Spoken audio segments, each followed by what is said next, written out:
Observations with Robert Meyer Burnett.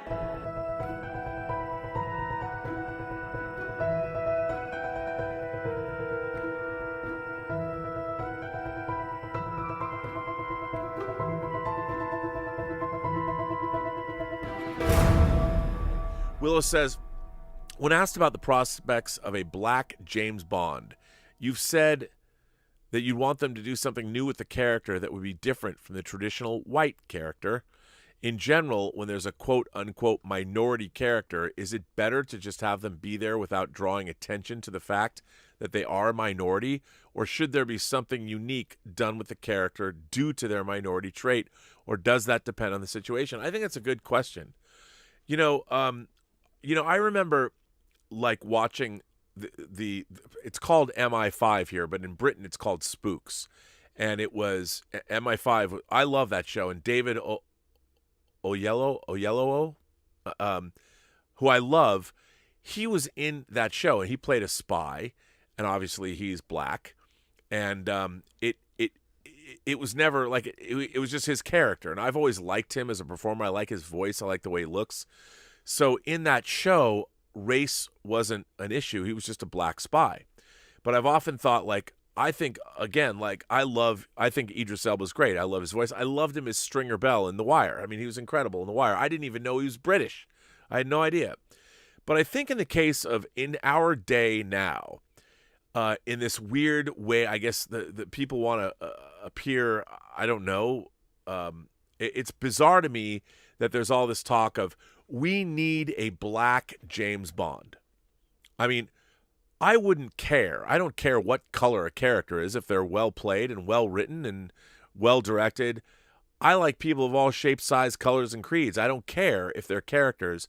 But the problem is, in the case of James Bond, since you brought it up, if you're going to do a James Bond and you swap his race, other than being an attempt like, we have to we're going to make our character a black. The problem is the character of James Bond is a literary character that was written a specific way by Ian Fleming to represent a certain era of time and a certain nationality and all of that. And to me, if you are going to suddenly just change his color, well, okay, I guess you could do that. But as a viewer, I'm always going to be asking why. We're gonna cast a new James Bond, and we're just going to make him just the exact same as any other James Bond. Well, my problem is, as we all know, we've never had true equality in this country. There's never been true equality in the United States. Britain is different because they didn't have the kind of slavery that we had here. But there's still, look, you go anywhere, people hate each other. My question is, are you going to incorporate his color or gender? I'd feel the same way if suddenly James Bond becomes a woman, much less a black woman. It doesn't matter. But if you're going to swap gender, I would feel the same way. Like, why are you doing this? To me, I mean, yes, for representation, sure. I guess you can have a character like a black James Bond. James Bond has been the same way since he was created, but let's make him black. Well, to me, if you don't have a reason to do that, like the character being black should inform, other than just being representative, I think that's weird and it's tokenistic.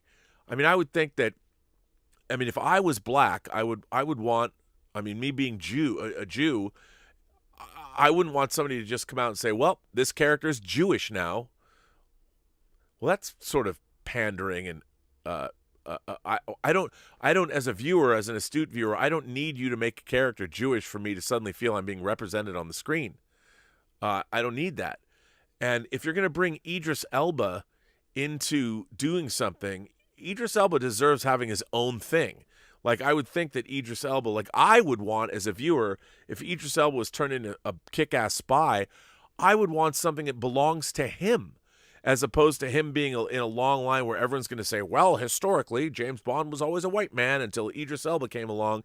It would be the one thing that defined his role as Bond. He'd be the first black Bond. And that would be like, does anybody want that? Like, I don't know. So I don't object to it. I don't care if you want to change even gender. Like, if somebody wanted to make a female James Bond, I'm like, okay. But now, are we going to watch a character that's actually a female who's also James Bond, or are we just going to watch another James Bond movie with the main character who happens to be a female? I mean, I think one of the problems with all these things is that I think it's interesting to take the differences that men and women have. How is a woman's secret agent, how is she able to do things that a male secret agent couldn't do? And we've sort of seen that in movies like La Femme Nikita. And I find that interesting. I mean, if you've got a reason to do it, by all means, I have no problem. But I think that if somebody has a minority trait, if you're plugging them into a role where it's been traditionally played for decades by a certain member, by a certain gender or race or whatever, if you're going to do that, and you all know that I think that there's one race of people. So ultimately, it doesn't bother me, but I'm wondering from a storytelling standpoint, how do you get over that? How do you effectively tell your story when you've gender swapped or given a character minority trait? Because then that becomes the first and foremost thing that you see. I mean, hopefully, if it's a well-written character and it's Idris Elba, Idris Elba would be a killer. I'll watch Idris Elba in anything, as far as I'm concerned. You know, I just like listening to his voice and watch him walking around. He's just a very handsome, very powerful-looking guy that usually, at least to me, seems like I could have cried a river when Stringer Bell died in the Wire, but yeah, I think it's tough. But I'd rather see new characters, you know.